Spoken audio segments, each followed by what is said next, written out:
పూర్వం ఒకప్పుడు కులపతి అయిన శౌనకుడు నైమిషారణ్యంలో ద్వాదశ వార్షిక యాగం చేస్తున్నాడు. అచ్చట వ్రతదీక్షా పరులైన బ్రహ్మర్షులు సుఖాసీనులై ఉన్నారు. వారి దగ్గరకు లోమహర్షుని పుత్రుడైన ఉగ్రశ్రవుడనే పౌరాణికుడు వినయంతో వచ్చాడు. నైమిషారణ్య వాసులంతా ఆ ఉగ్రశ్రవుని నుండి చిత్రమైన కథలు వినటానికి అతని చుట్టూ చేరారు. ఉగ్రశ్రవుడు ఆ మునులందరికీ నమస్కరించి, మీ తపస్సు నిర్విఘ్నంగా కొనసాగుతుందా అని అడిగాడు. వారంతా ఉగ్రశ్రవునికి స్వాగత సత్కారాలు చేశారు. తాపసులంతా కూర్చున్న తరువాత వారు వేసిన ఆసనం మీద ఉగ్రశ్రవుడు వినయంతో కూర్చున్నాడు. సుఖంగా కూర్చొని విశ్రాంతి తీసుకుంటున్న ఉగ్రశ్రవుని చూసి ఒక ముని ప్రస్తావనాత్మకంగా ఇలా అడిగాడు. సూతపుత్ర, మీరు ఎక్కడి నుండి వస్తున్నారు? ఎక్కడెక్కడ ఎంతెంత కాలం ఉన్నారు? వివరంగా చెప్పండి. ఇలా అడిగిన మునితో మహర్షి పూర్ణమైన ఆ సభలో రౌమహర్షని వచన రచన చతురుడై ఇలా అన్నాడు. రాజర్షి అయిన జనమేజయుడు సర్పయాగం చేస్తున్నాడు. వ్యాస మహర్షి చెప్పిన వివిధ కథలను వైశంపాయనుడు అక్కడ చెప్పాడు. ఆ కథలన్నీ పుణ్యప్రదాలు, మహాభారతానికి సంబంధించినవి. విచిత్రమైన అర్థాలున్నవి. వాటిని విని ఇక్కడకు వచ్చాను. చాలా పుణ్యతీర్థాలు తిరిగి విప్రసేవితమైన శమంతక పంచము అనే పుణ్య ప్రదేశానికి వెళ్ళాను. పూర్వం అక్కడే కురు పాండవులకు మహారాజులందరకు యుద్ధం జరిగింది. అక్కడ నుండి మీ దగ్గరకు వచ్చాను. మీరంతా పెద్దలు బ్రహ్మభూతులని నా అభిప్రాయం. ఈ యజ్ఞంలో మీరు సూర్యుని వలె అగ్నిహోత్రుల వలె ప్రకాశిస్తున్నారు. అనగానే ఋషులు ఇలా అన్నారు.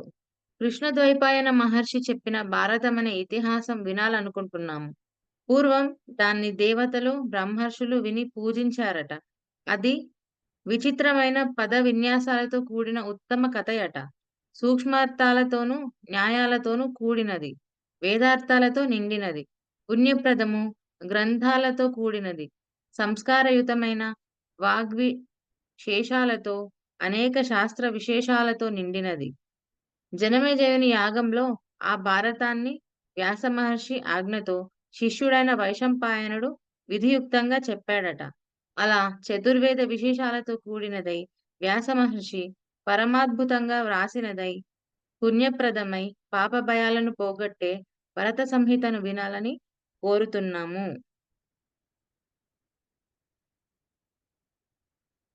ఈ ఇతిహాసాన్ని ఈ భూమిపై చాలా మంది కవులు పూర్వం చెప్పారు. ఇప్పుడు కొంతమంది చెబుతున్నారు. ఇంకా చాలా మంది ముందు చెబుతారు. 3 లోకాల్లోనూ ఉన్న విజ్ఞానమంతా ఇందులో ప్రతిష్ఠితమై ఉంది. దీన్ని త్రివర్ణాల వారు విస్తార రూపంగాను, సంక్షేప రూపంగాను చెప్పుకుంటారు. ఈ మహాభారతం శుభశబ్దాలతో అలంకృతమై ఉంది. దివ్యమానుష సంకేతాలతో నిండి ఉంది. అనుష్టుప్పు చంద్ర మొదలైన ఛందస్సుతో, వృత్తాలతో విద్వాంసులకు ప్రీతిని కలిగిస్తూ ఉంటుంది. శృ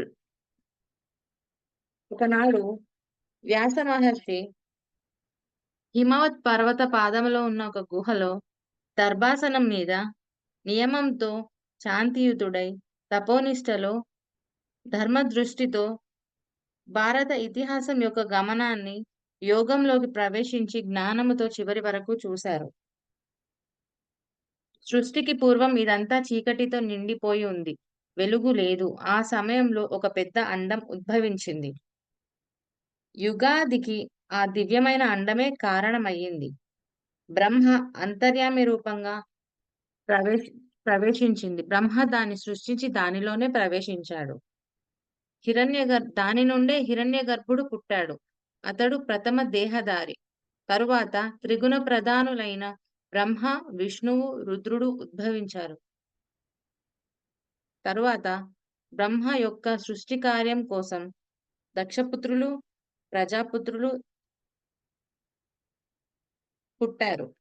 ఋషులందరికీ తెలిసిన అప్రమేయుడైన పురుషుడు విశ్వేదేవులు ఆదిత్యులు, వసువులు, అశ్విని దేవతలు పుట్టారు. యక్షులు, సాధ్యులు, పిశాచులు, గుహ్యకులు, పితృదేవతలు, శిష్టులై విద్వాంసులైన బ్రహ్మర్షి సత్తములు పుట్టారు. నీరు, ఆకాశం, భూమి, వాయువు, అంతరిక్షం, దిక్కులు ఉద్భవించాయి. సంవత్సరాలు, ఋతువులు, మాసాలు, పక్షాలు, దివారాత్రులు క్రమంగా లోకసాక్షి కాలైన అన్నీ ఉద్భవించాయి. దినఃపుత్రుడు, బృహద్భానుడు, చక్షుడు, ఆత్మ, విభావసుడు, సవిత, రుచీకుడు, అర్కుడు, భానుడు, ఆశావహుడు, రవి. పూర్వం ఈ శబ్దాలన్నీ సూర్యుని గురించి చెప్పబడేవి. వీరిలో రవి శ్రేష్ఠుడు. ఆ రవికి కొడుకు దేవభ్రాట్టు, వాని కొడుకు సుభ్రాట్టు. సుభ్రాట్టుకు ముగ్గురు కొడుకులు. వారంతా సంతానవంతులు, చాలా శాస్త్రాలు చదివినవారు. దశజ్యోతి, శతజ్యోతి, సహస్రజ్యోతి. అందులో మహాత్ముడైన దశజ్యోతికి 10,000 మంది కొడుకులు. శతజ్యోతికి 1,00,000 మంది కొడుకులు. సహస్రజ్యోతికి 10,00,000 మంది కొడుకులు. వారి నుండే ఈ కురువంశము, యదువంశము, భరతవంశము, రాజర్షులైన యయాతి, ఇక్ష్వాకు వంశాలు చాలా వంశాలు ఉద్భవించాయి. అప్పుడే ప్రాణుల సృష్టి పరంపర ఎంతో విస్తరించింది.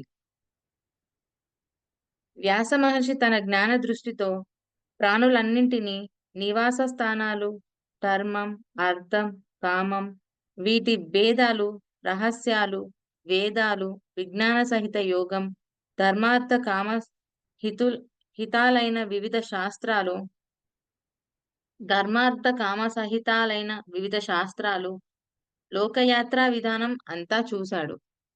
అందులోనే ఈ మహాభారత గ్రంథము, వాక్యతో కూడిన ఇతర ఇతిహాసాలు, వివిధ శృతులు అన్నీ కనిపించాయి.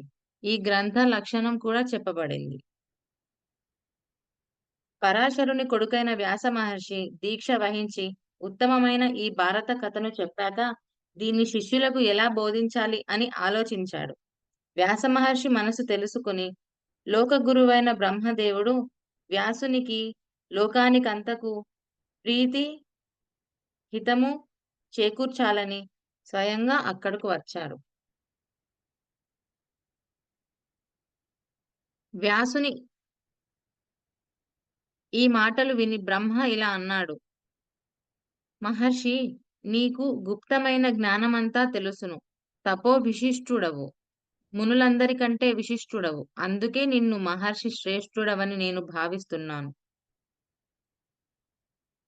మిగిలిన 3 ఆశ్రమాల కంటే గృహస్థాశ్రమం శ్రేష్టమైనట్లే కావ్యాలన్నింటికంటే శ్రీ మహాభారతం శ్రేష్టమయ్యింది.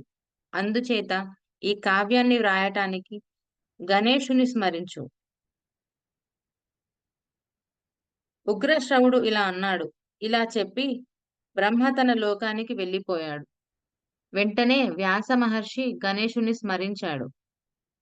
గణాధిపా, నేను మనస్సులో భావిస్తూ చెప్పే ఈ భారతానికి నీవు లేఖకుడవు కావాలి.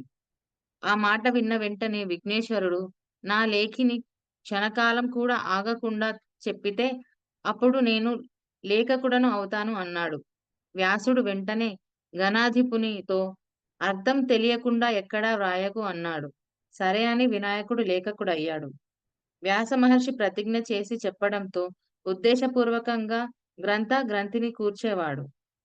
గూఢమైన అర్థం ఉండేటట్లు ముడులతో వ్రాసే పద్ధతి గ్రంథి.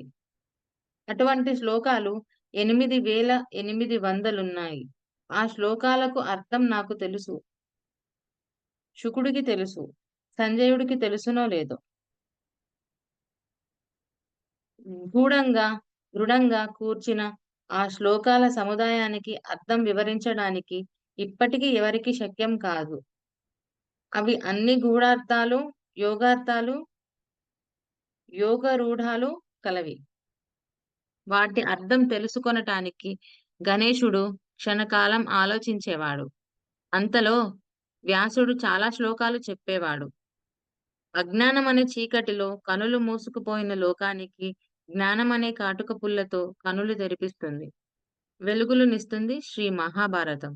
అలాగే ధర్మం, అర్థం, కామం, మోక్షం అనే 4 పురుషార్థాలతో విస్తారంగాను, సంక్షిప్తంగాను చెప్పిన ఈ మహాభారతం అనే సూర్యుని చేత లోకాల చీకట్లు పటాపంచలయ్యాయి.